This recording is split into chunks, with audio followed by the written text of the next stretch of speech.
फॉर्मूले about the electrostatics. पिछले period में हमने कुछ फार्मूले लर्न किए थे। 8 तक हमने फार्मूला किए थे, 8 फार्मूले तक। इसके आगे वाले हम अभी लर्न करेंगे। 9th वाला फार्मूला यहाँ पर ये है आपका। 9th वाला फार्मूला कौन सा है? देखो, electric intensity at a point outside a uniformly charged infinite plane c, इसका फार्मूला है। Electric intensity at a point outside a charge uniformly charged infinite plane state का फॉर्मूला है E is equal to sigma upon 2 epsilon है। ये 9th वाला हो गया। 10th वाला कौन सा है? तो वर्क डन के दो फार्मूले हैं। पहला है work done is equal to Q into V, charge into a potential, work done और दूसरा फॉर्मूला है work done is equal to charge into change in potential difference है Vp माइनस V। ये तुम्हारा 10 तक हो गए। टॉर्क और डायपोल। टॉर्क का फॉर्मूला आपको पता है, torque is equal to P cross E। Momentum है ये linear momentum cross electric intensity, ये दोनों का क्रॉस प्रोडक्ट है। आपको पता है वेक्टर में हमने पढ़े हैं, अगर ये क्रॉस प्रोडक्ट निकाल देने के बाद वो दोनों के बीच में एंगल कौन सा रहता है? साइन थीटा रहता है। तो दूसरा फार्मूला क्या है? वही है, सिर्फ डिफरेंट फॉर्म में है। Torque is equal to PE sine theta है। वेक्टर निकालने के बाद ये दोनों के बीच में साइन थीटा रहता है। साइन थीटा यहाँ पर आ गए। अभी मसला ये है कि यहाँ पर टॉर्क मैक्सिमम कब रहता और टॉर्क मिनिमम कब रहता। टॉर्क मैक्सिमम जब ये दोनों के बीच में जो एंगल 90 रहता तब टॉर्क मैक्सिमम रहता। आपको पता है sin 90 की वैल्यू 1 आती, इसीलिए ये PE हो गए ओनली, sin थीटा की वैल्यू 1 आ गई। और टॉर्क मिनिमम कब रहता? जब दोनों के बीच में का एंगल थीटा कितना है? 0 है। आपको पता है साइन थीटा अगर 0 है तो साइन 0 की वैल्यू 0 आ जाती, इसीलिए टॉर्क मिनिमम कितना है? 0 हो गया। ये टॉर्क के दो फार्मूले और दो केसेस, मैक्सिमम कब और मिनिमम कब, ये आपने 4 फार्मूले उसके लर्न किए हैं। उसके बाद में आपको work done by the external torque on the dipole, ये फार्मूला आपको लर्न करना है। Work done is equal to theta 0 to theta integration of theta 0 to theta torque maximum theta d theta है। टॉर्क मैक्सिमम का formula आपको पता है PE sin theta है।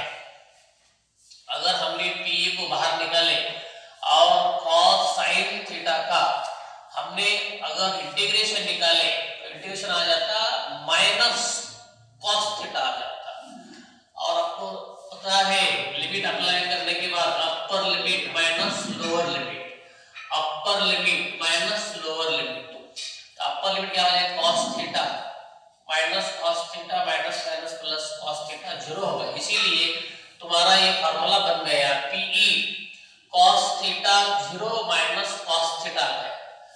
इंटीग्रेशन साइन का क्या आ जाता? Minus cos theta.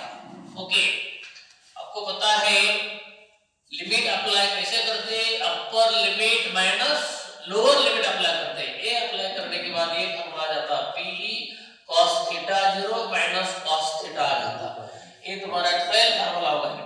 अभी 13 फार्मूला देखो, potential energy of electric dipole in external electric field. ये फार्मूला देखो, U theta minus U theta 0 है और वहां पर हमने ऐसा किया है ये PE cos theta 0 minus cos theta, ये potential energy of electric dipole in external electric field का फार्मूला ये है तुम्हारा। ओके, उसके बाद में 14 फार्मूला है। 14 फार्मूला क्या है? कैपेसिटी ऑफ कंडेंसर है। Capacity of condenser C equal to कितना है? C equal to Q by V है। Capacity of condenser, capacity of condenser कितना है? C equal to Q by V है। बाद में 15 वाला पैरेलल प्लेट कंडेंसर्स, अगर अगर पैरेलल प्लेट कंडेंसर्स के यहाँ पे आपके पास 4 फार्मूले हैं। पहला intensity between the plates, plates दो प्लेट रहते हैं ना, दो प्लेट के बीच में जो इंटेंसिटी है उसकी फार्मूले है E = sigma by epsilon A formula है। What is sigma here? Sigma क्या है? चार्ज पर यूनिट एरिया है, charge per unit area.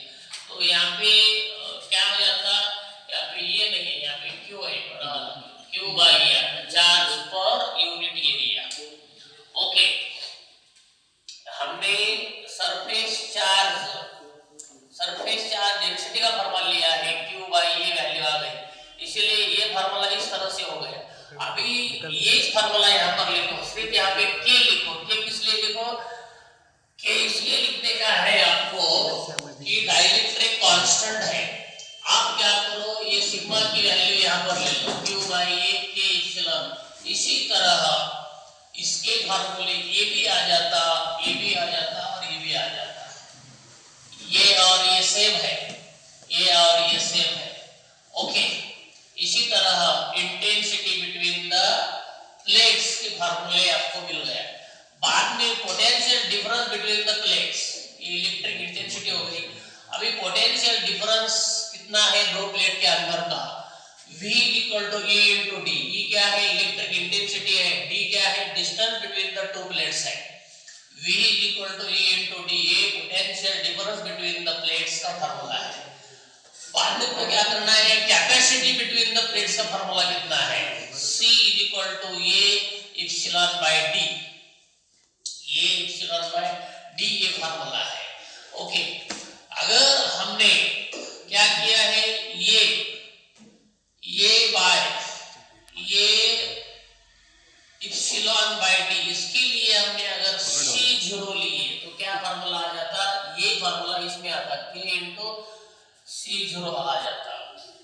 Capacity of the plate between का है मालूम है, वैक्यूम में कैसा आता? C0, यहाँ पर C0 = A epsilon not upon D, a capacity of the capacity between the two plates when vacuum is filled between the two plates, at that time ये फार्मूला आ जाता। C0 = A epsilon not by D, ये formula आ जाता। Capacitance of the capacitor with dielectric, ये formula कितना था? ये CE = C0 E0 bye ED आता। यहाँ पे सबका इंट्रोडक्शन दिया है। C0 क्या है? ओरिजिनल कैपेसिटेंस है। E0 क्या है? ओरिजिनल इलेक्ट्रिक फील्ड है। ED क्या है? इलेक्ट्रिक फील्ड विथ डाइलेक्ट्रिक है। इसीलिए C = C0 E0 bye ED आ गया। इसके बाद में energy stored in the charge capacitor के बीच में एनर्जी कितनी रहती है? एनर्जी का फार्मूला कितना है? डिफरेंट फार्मूले यहाँ पर आपने 3 फार्मूले दिए हैं। U = 1/2 Q²/C आ गया। अगर यहाँ पर तुमने Q की वैल्यू ली, Q = क्या है? CV है, तो C का स्क्वायर V का स्क्वायर आ जाता। ये नीचे वाला C ऊपर वाला C कैंसिल हो जाता, इसलिए 1/2 CV² आ गया। ओके, बाद में अगर तुमने क्या किया यहाँ पर 1/2 Q × VB ये फार्मूला है। इसी तरह तुम्हारे 3 फार्मूले डिफरेंट फॉर्म में आए। कौन से फार्मूले? Energy stored in charge capacitor के 3 फार्मूले आ गए। बाद में अगर कंडेंसर्स सीरीज में अगर कनेक्शन किए, कंडेंसर्स अगर आपने पैरेलल में कॉम्बिनेशन में कनेक्ट किए तो किस तरह से फार्मूले आ जाते हैं? पहले हम सीरीज के देखेंगे। अगर condensers connected in series combination तो वहां पर कैसा है? सबका वोल्टेज = सम कंडेंसर का वोल्टेज है। V = V1 + V2 + Vn है। सब कंडेंसर्स का वोल्टेज मिला के जितना वोल्टेज आएगा उतना वोल्टेज वो कॉम्बिनेशन का हो जाता है। इसका मतलब क्या है? वोल्टेज बढ़ाने के लिए आपको सभी कंडेंसर सीरीज में ज्वाइन करना चाहिए। अभी सभी कंडेंसर्स का चार्ज सेम रहता। एक Q = कितना है? इसको हम क्या बोलेंगे? QS बोलेंगे। QS क्या है? Q1 = Q2 = Q3 = Qn है। मतलब सबका चार्ज सेम रहता। उसमें कोई चेंज नहीं होता।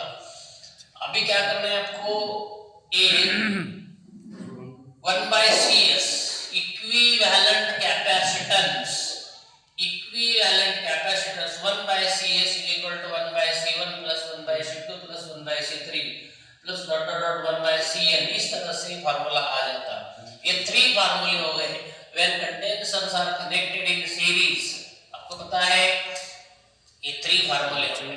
अभी capacitors are connected in parallel में कैसा है, यहाँ पर चार्जेस सबके डिफरेंट है, इसीलिए यहाँ पे अगर पैरेलल में लेना है QP, अभी QP करेंगे हम, QP is equal to Q1 plus Q2 plus dot Qn, सभी चार्जेस की एडिशन करनी चाहिए। यहाँ पर पैरेलल में क्या रहता, सबका वोल्टेज सेम रहता, V यहाँ पे VP is equal to V1 is equal to V2 is equal to V3 is equal to क्या है Vn, सबका वोल्टेज सेम रहता, पोटेंशियल डिफरेंस सेम रहता। अभी equivalent capacitance Cp is equal to C1 plus सबको आपको क्या करना है, पर एडिशन करना है।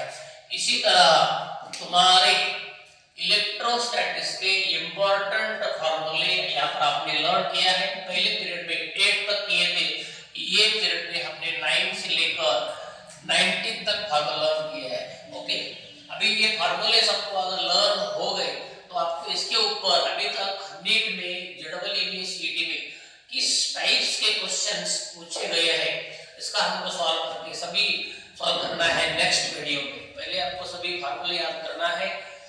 ओके, बाद में आपको क्या करना है, आने वाले वीडियो में सभी एमसीक्यू सॉल्व करना है।